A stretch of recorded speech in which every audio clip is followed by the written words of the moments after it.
Speed of movement determines accuracy. The faster you go, the longer it takes to stand still to have that accuracy. That means the smaller steps that you do, the faster you get to accuracy. When you are going to peek out over here on this person, this small little peek out, if you change directions instantaneously, this is why the Sage Wall Peaks works the way it does. You would have maximum accuracy much faster. That being said, you don't want to go completely slow and walk out on an angle.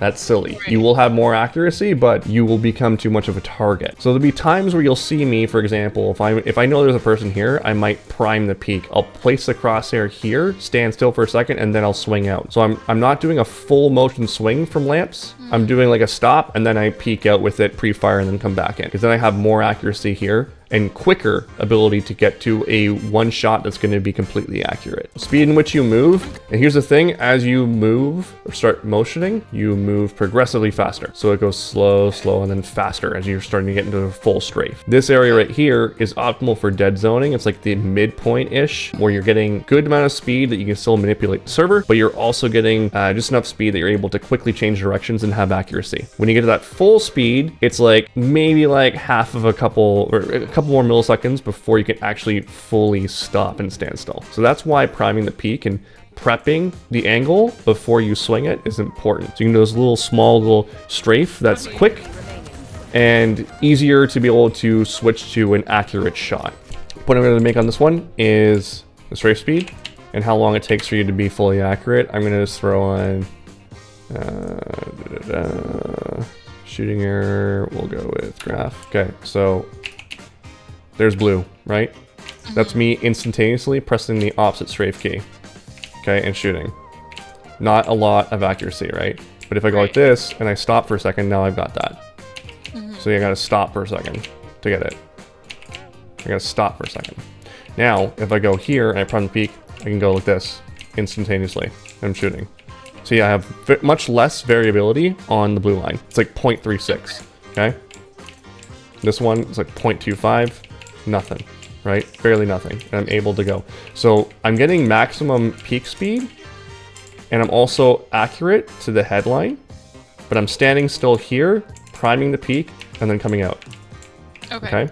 So you don't necessarily want to go all the way here and do a full spread peak like that. Okay, you don't necessarily want to do that because you're standing still a little bit longer. There's nothing wrong with it, but you can get a lot more accuracy and timing doing it like that. Okay. You stand still for a second and then you peek out. Okay, so you might be like one that was common that I watched Tenz do. He lines up with the mini map, goes like this, and then he swings out to that spot. And he ends up shooting the shot. Okay. Same thing over here. He's about to peek it again. He knows that there's a fight there. He goes like this, and then he goes right out. It's the angle. Okay. Right out of the angle. Okay. He doesn't just go, okay, I'm rotating and then shooting like that, right? He goes here and then boom. Okay, here, and then I go boom. If you want to learn how to play Valorant properly, you have to start scrimming the game. But what if you don't have a team? The best way to do it then is through our Coach 10 Man program. In our program, we give you detailed map guides, tips, strategies, live feedback coaching, and VOD review coaching, all for an extremely affordable price. Check out our Patreon Master Coaching today. How big is your mouse pad? Pretty big, but I only use my wrist. Ah, fuck, no wonder you're struggling. Get that full arm down. Get at least a forearm down. That's so uncomfortable. You want to be swinging a little bit more with your mouse. I don't even know how to... There you go, now you're holding the shit steady. Because I feel like you were doing a little shake. That's why I was asking, what's your sensitivity at? Oh my god, that's so much better. That's so much better. I can see it. It's so like you're uncomfortable. Just practice it.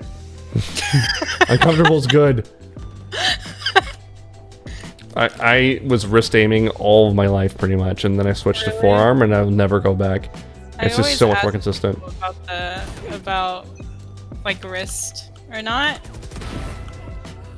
And I don't know. There's like, I would say maybe 10% of pros that use wrist. That might be overzealous. Yeah, I wanted to try. This is weird. That's okay. What I want you to do is just like take these death matches and just like focus on crosshair placement. Okay. Oh, you're so much better with, like, you don't feel it, but you're so much better with this. Like you're not getting little jiggles with your crosshair anymore. because you're down on your forearm. Like, it's no wonder. Yeah, I thought honest to God, I thought your crosshair had Parkinson's for a little bit there or something. It's like, look at that, you wouldn't hit that shot before. That's so steady. Probably not. It's so steady. I want to emphasize this, that, you know, holding your mouse certain ways and all this stuff is all preference, and you can be good and successful in everything, but I find over my 20 years of doing this that having a forearm involved, or having your full arm, completely full arm, down on the desk, is far more successful and accurate and consistent. There are some cases where having the wrist can be consistent if you train it like crazy, but it requires a certain amount of sensitivity and a different change and a different swap of where your sensitivity is at to make it really good. So I think general consensus would be forearm at the very least, cut up to here, I'm pointing to it, is going to be your best bet. I think I talked about this with you, but just in case. This red spot on the wall, you can bank a molly off of it. So you're aiming like right around here, I think it is. You bank it, it'll go right into the TP. And the reason why you would do that is if you see someone cross here, they have that escape always. So if you pressure them forward, usually they hit the TP, right? If you molly that as your team is pushing forward, they either eat the TP molly or they die from your teammates. Okay, just something to think about as a trap. Yeah, this was the first time where, like, in a very long time, they just didn't go lamps. Last player standing. And I'm proud of them for that. Yeah, I was like, oh wow, you guys are kind of smart. Yeah. You didn't contest me in lamps, and my shorty is useless. Thank you. This is why I'm kind of against the shotgun buys a lot of times, because I kind of classify it as a gimmick and you're kind of hoping for certain things to happen. That being said, if things do not happen, you have to find a way to make them happen. So if we go back a little bit, you get to this point here where you threw a smoke, which is great. It's all fine and good. You decide to molly yourself off, which sucks. Yeah. I know you're trying to molly over here, I get that. Yeah. But let's pretend you didn't throw that molly, okay? What would be the next smoke you can throw to be able to enable yourself if no one is coming here? Like one in front of me? Close. Yeah. What I would do is I would throw this smoke here. Now remember, this is all very ranked oriented. This is not something that you do in a team play, but something like this, right? Now you get your ass into this position and you're a spot to be able to either stop plant like this or fight someone here or fight someone here, all that good stuff. Okay? So you got to think with the gimmick, you're hoping they fall into a trap. If they don't spring the trap, what's my next step? What's my protocol say to do? This was the first time my gimmick didn't happen. Correct. So I never had to think about that before. Yeah, so it's good. It's good because now you're starting to develop protocols. Like, if this doesn't happen, this is how I'm going to react to it, right? Having these kinds of failures is good as long as you look back on it and be like, okay, so what's my next step when this happens? At least I kept my classic. No? Yeah, you kept your classic and then that allowed for this kill, which is good. So your weapon swapping and dealing with this situation, fantastic. I love it.